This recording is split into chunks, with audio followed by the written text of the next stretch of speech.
Uh, Hello everyone. Hope you all are doing well. It took me a little bit longer in order to make a new video because I'm like I said before, I have full-time job and also daily chores and these stuff make me kind of takes a lot of time occupy a lot of my time. Today I want to talk about another crime that happened in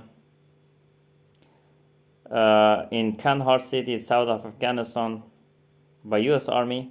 I'm not I'm saying I'm not against U.S. Army. I mean, U.S. Army on low level, they are good guys. They really wanted to help. But in higher levels, in ministry, in Department of Defense and CIA, they are very nasty. They are very nasty. They are nasty, more nasty than you can imagine. They have no example in their nastiness. But in low level, they are good. I mean, soldiers, NCOs, captains, they are good. They are really honest. I work with them. They were really honest. They were thinking that they were doing anything to help. But in higher level, is everything. The problem start in higher level.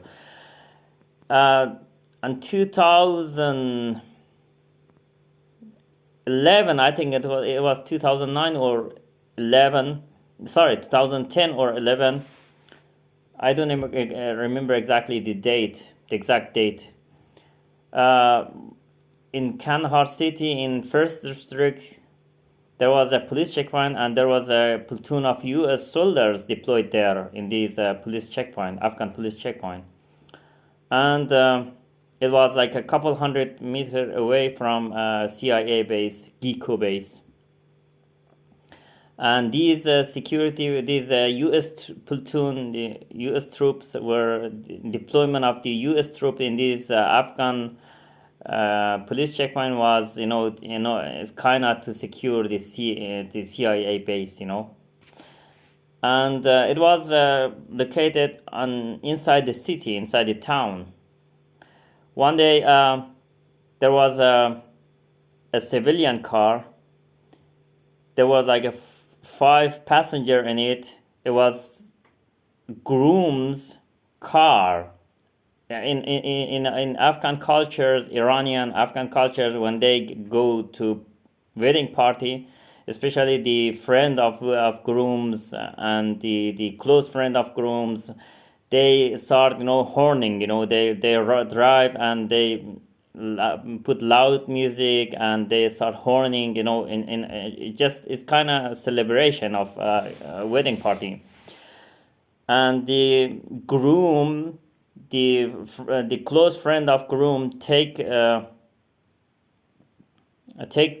the groom to the to the to to dress to hairdresser, to barber shop, and to fix his hair and his appearance. That's a traditional culture that the grooms are surrounded by his best friends, and they take him to barber shop. They are with him for a couple days. It's a culture, part of culture. Iran and Afghanistan, and I think Turkey is also like that. Central Asian and Middle Eastern countries. So, and the friends of groom took groom to the barber shop. Once they were finished, they were heading back to the wedding house, the house that were celebrating wedding there. I mean, the bride house usually was the house of celebration. It is in Afghanistan and Iran. Mostly people celebrate the weddings in their private homes, not in salons or in hall. But yeah, recently, like since couple years, we have seen more wedding hall, and yeah, but still people celebrate the weddings in their homes. So the groom and his four of his friends were heading from barbershop to the bride's home, where the to location of the wedding ceremony.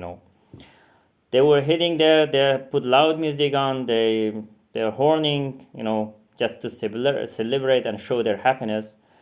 And they get close to the U.S.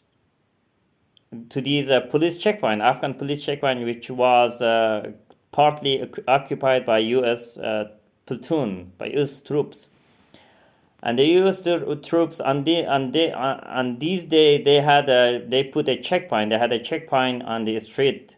So the driver did not mention it was a curve. When they turned out from the curve in the main street, they did not mention, they were so fast, they did not mention the checkpoint. And the US troop also warned them to halt, to stop. And they did not hear because they had loud music on. And they were driving also fast. They were excited.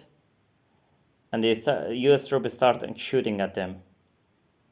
What happened? All passengers of car were killed. Well, turned like the entire magazine of 260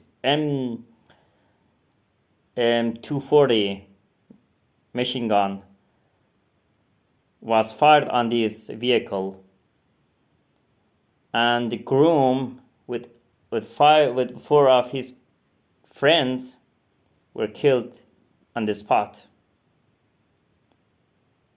And what is painful is it was an accident. I can, from U.S. soldier prospect, I can say they can make excuse that they drive too fast toward our checkpoint. From both sides, you can make argument. But what is hurtful is that the U.S. government did not pay the ransom to the family of, like usual. I don't remember in any case that U.S. government paid any ransom to the family of victims that they killed. No. They did not kill. They said, okay, I was a mistake, sorry, and it is. And this is capitulation's rule that U.S. soldiers cannot be sentenced, cannot be tried in a foreign country, regardless what they do. This is imperialism, a pure imperialism rule.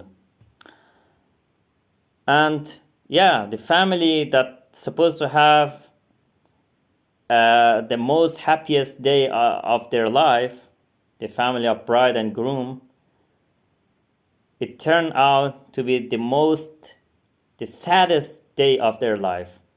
And what happened with these actions? You know what U.S. government, with this action, with this accident, with this terror, you know what happened? Thousands of people from the family of groom and bride turned against U.S., against NATO. This is how they were making enemy for themselves. This is how they failed in Afghanistan.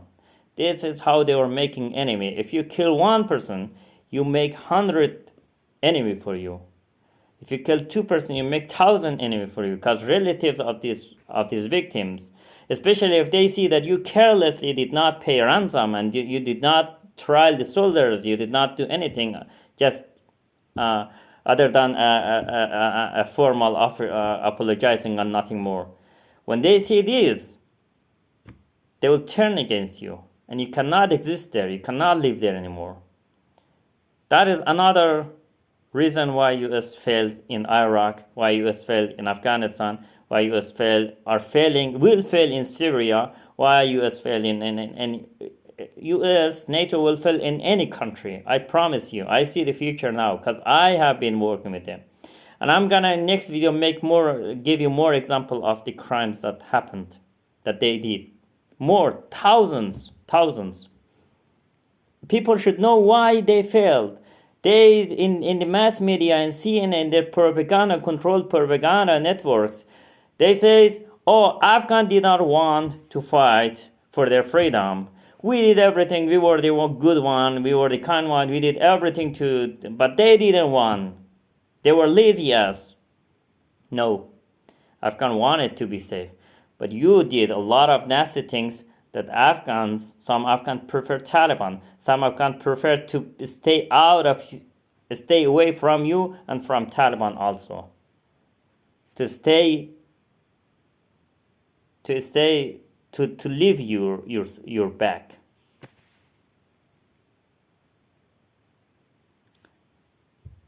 This is one of the reasons why US failed in Afghanistan. In next episode, I will give you another story. Till then, have a nice day. Bye bye.